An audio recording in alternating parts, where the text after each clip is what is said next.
Grandes genios e inventos de la humanidad. El hombre comenzó a interesarse muy pronto por comprender el mundo y el cielo que lo rodea. En una sociedad que va aumentando su dependencia de la agricultura, los conocimientos astronómicos adquieren cada vez más importancia. Prueba de esto es el impresionante disco celeste de Nebra, que se creó hace 3600 años. Pero los hombres siempre se consideraron, junto a la Tierra, el centro de su universo. Pasaría mucho tiempo hasta que un hombre, contra toda oposición, se alejara de esa idea y formulara un nuevo pensamiento revolucionario.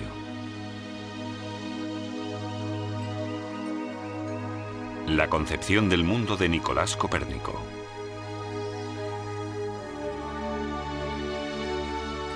La primera concepción del mundo surgió en Babilonia. 3000 años antes de Cristo, la Tierra se consideraba un disco que flotaba en medio del océano, en cuyo centro se erigía la montaña del mundo. La explicación que daban los babilonios al paso del día a la noche era que el sol y la luna circulaban alrededor de la montaña.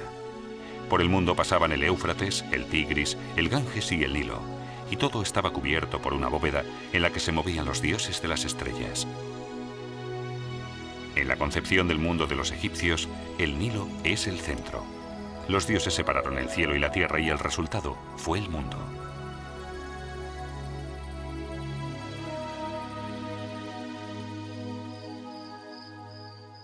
En la antigüedad, el hombre también intentó interpretar los fenómenos del cielo mediante explicaciones mitológicas.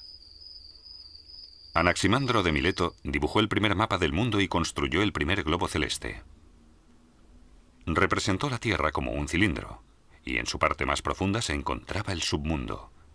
Detrás de la bóveda celeste ardía un enorme fuego, y a través de unos agujeros translucían las llamas. Eran las estrellas. Primero, Aristóteles introdujo la observación precisa, y con ella la lógica de la ciencia. Para él, el mundo era una bola formada por una mezcla de tierra, agua, aire y fuego, que se encontraba anclada en el centro del cosmos. Pero existen diversas opiniones sobre qué fue lo que le llevó a esta particular concepción del mundo. El astrónomo griego Hiparco pensaba que la Tierra estaba en el centro del universo y que el Sol daba vueltas en torno a ella. Por ello, su teoría se ha denominado geocéntrica. El erudito griego Claudio Ptolomeo es el representante más conocido de la concepción del mundo geocéntrica. En su obra Almagesto describe el pensamiento astronómico de su tiempo. Siglos después, su libro caería en manos de Nicolás Copérnico. En su obra, Ptolomeo defiende la teoría de que la Tierra permanece estática en el punto central del universo. Todos los planetas giran en torno a ella en lo que denominó esferas, es decir, órbitas que se pueden mover de forma independiente. En una de esas esferas se mueve el Sol, en otra los planetas y en otra las estrellas fijas. Pero Ptolomeo no fue capaz de dar una explicación del movimiento irregular de los planetas. Más de 1000 años después, el siglo XV fue la época de la revolución científica.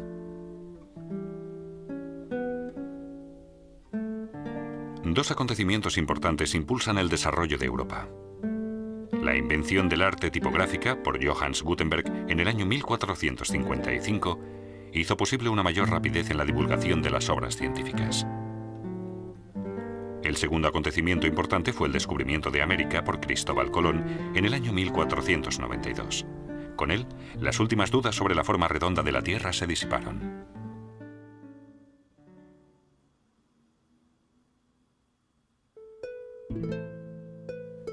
En esa época de revolución científica nació Nicolás Copérnico, el 19 de febrero del año 1473 en Torun, Polonia. Nicolás fue a la escuela parroquial y más tarde se le nombraría Civicus Academicus, ciudadano académico. Tras la muerte de su padre se encarga de él su tío, el obispo Lucas van der Rohe, que se encarga de darle una extensa educación en las mejores universidades. En 1491, Copérnico ingresa en el Colegio Mayor de la Universidad Jagellónica de Cracovia para estudiar humanidades. En esa época, la universidad, fundada en el año 1364, ya se ha convertido en un punto central para los científicos, sobre todo en el campo de la astronomía. Allí se conserva hoy el globo más antiguo que se construyó de América. En 1469, Copérnico se traslada a Bolonia para estudiar Derecho. Allí despierta su interés por la geografía y la astronomía. En el año 1500, recibe una oferta de la Universidad de Roma, La Sapienza, para dar clases de matemáticas y astronomía.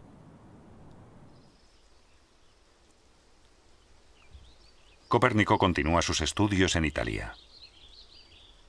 Estudia medicina en la Universidad de Padua y adquiere gran importancia como médico entre sus contemporáneos.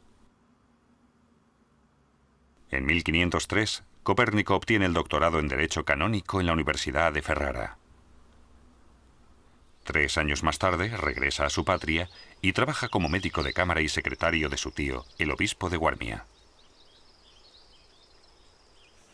En el año 1512 fue nombrado canónigo en Freudenburg, con lo que se asegura el sustento para el resto de su vida.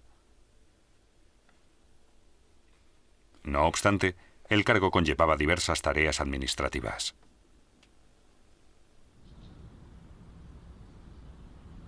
Sin embargo, Copérnico encuentra tiempo para la observación astronómica. En una pequeña torre de la Catedral de Freudenburg, crea su propio observatorio. En 1514, su reputación como astrónomo era tal que formó parte de la comisión del Quinto Concilio Laterano para la reforma del calendario.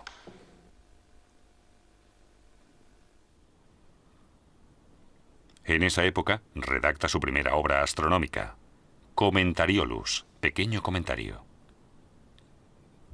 En ella ya encontramos el primer esquema de su nueva concepción del mundo, en cuyo centro se encuentra el Sol, pero Copérnico esperará para publicarla. La idea del universo heliocéntrico llegará a Copérnico a través de la lectura de estudios antiguos.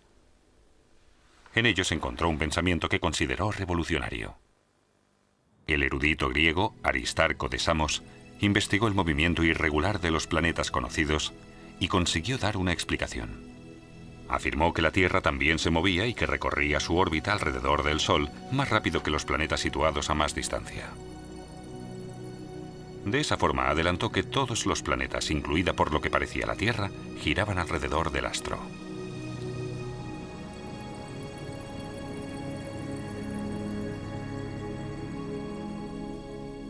Pero la teoría de Aristarco no pudo convencer, porque sobrepasaba la imaginación de la gente de su época.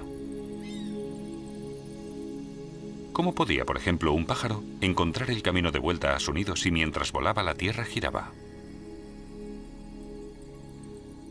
Sin embargo, a Copérnico le fascinó la idea y desarrolló 3 teorías sobre ella. La primera, la Tierra gira a diario sobre su propio eje.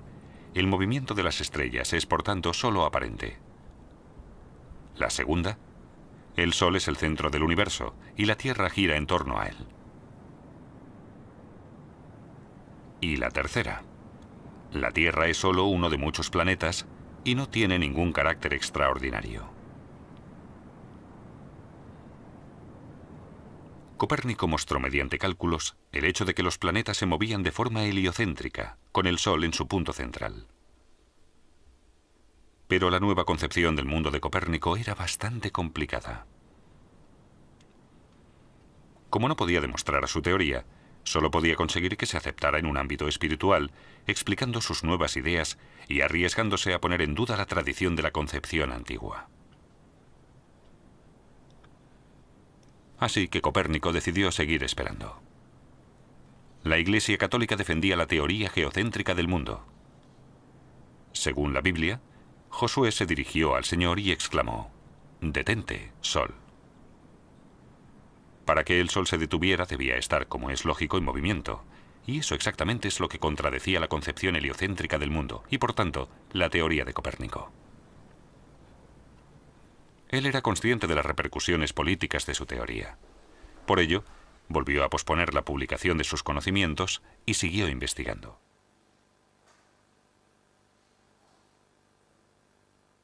Desde el año 1516 hasta el 1521, Copérnico ejerció en el castillo de Allenstein, Polonia.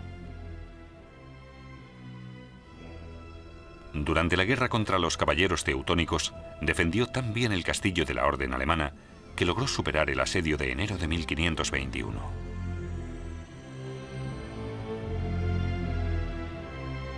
Poco después se firmó un armisticio y Copérnico colaboró en las negociaciones de paz. Pero también en Allenstein encontró tiempo para la observación astronómica. Realizó mediciones de la altura del Sol para concretar el inicio del día y la noche. Pero Copérnico nunca abandonó la idea de la concepción heliocéntrica del mundo. En 1542, por fin, da su consentimiento para la publicación de sus teorías en Nuremberg.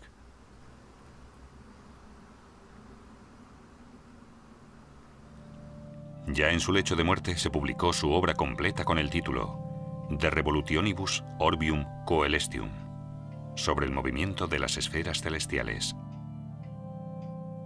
Pero no cabe afirmar con seguridad si él llegó a comprender lo sucedido cuando se le hizo entrega de un ejemplar. A pesar de haberle dedicado la obra al mismísimo Papa, en 1616 la Iglesia Católica la incluyó en la lista de libros prohibidos.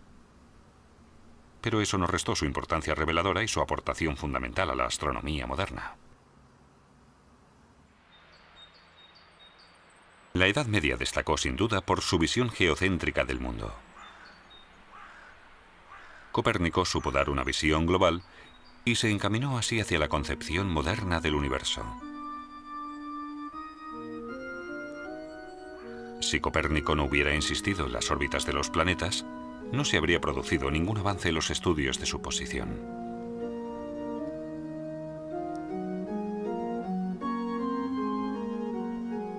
En 1594, el astrónomo Johannes Kepler pudo calcular las órbitas de los planetas con más exactitud, pues en lugar de círculos, partió de esferas. Kepler se basó en las ideas fundamentales del sistema heliocéntrico de Copérnico. En su obra Astronomia Nova, la nueva astronomía, completó en 1609 una teoría factible. Un italiano ayudó a Kepler a demostrar su teoría, Galileo Galilei. Con su telescopio, construido en 1610, descubrió los 4 satélites de Júpiter, con lo que la Tierra ya no podía ser el único centro de las rotaciones. Galileo también demostró los cálculos de Copérnico y Kepler. Pero todavía es pronto para poder establecer la teoría del sistema heliocéntrico. Galileo es llevado ante la Inquisición, donde tendrá que justificar sus afirmaciones. Para evitar la muerte, reniega de la concepción del mundo de Copérnico. 50 años después, Isaac Newton logró demostrar definitivamente la teoría heliocéntrica. Con su ley de la gravedad, explicó y calculó las órbitas keplerianas de los planetas y los satélites y publicó su reveladora obra Philosophiae Naturalis Principia Mathematica, Principios Matemáticos de la Filosofía Natural.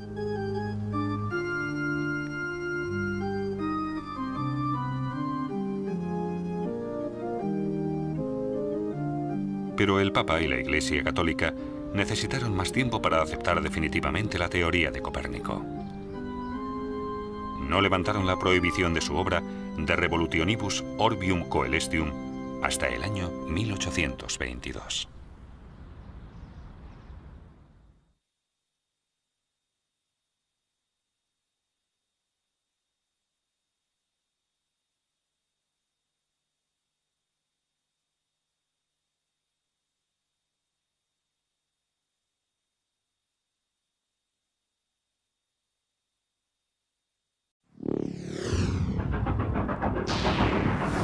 Grandes genios e inventos de la humanidad. El hombre comenzó a interesarse muy pronto por comprender el mundo y el cielo que lo rodea. En una sociedad que va aumentando su dependencia de la agricultura, los conocimientos astronómicos adquieren cada vez más importancia. Prueba de esto es el impresionante Concepción del mundo de Nicolás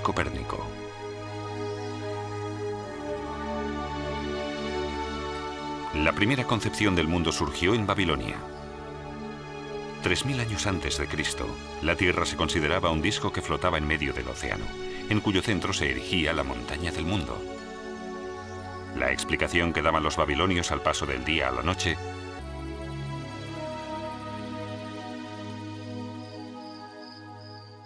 en la antigüedad, el hombre también intentó interpretar los fenómenos del cielo mediante explicaciones mitológicas.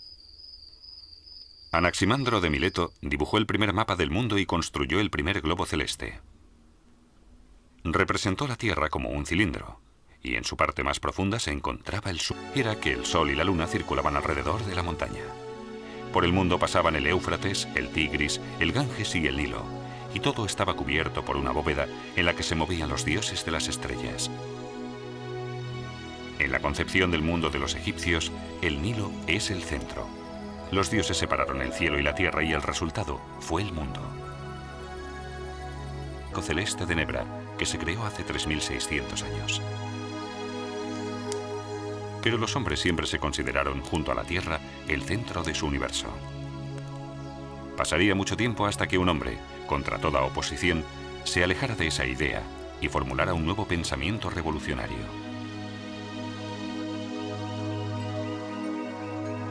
La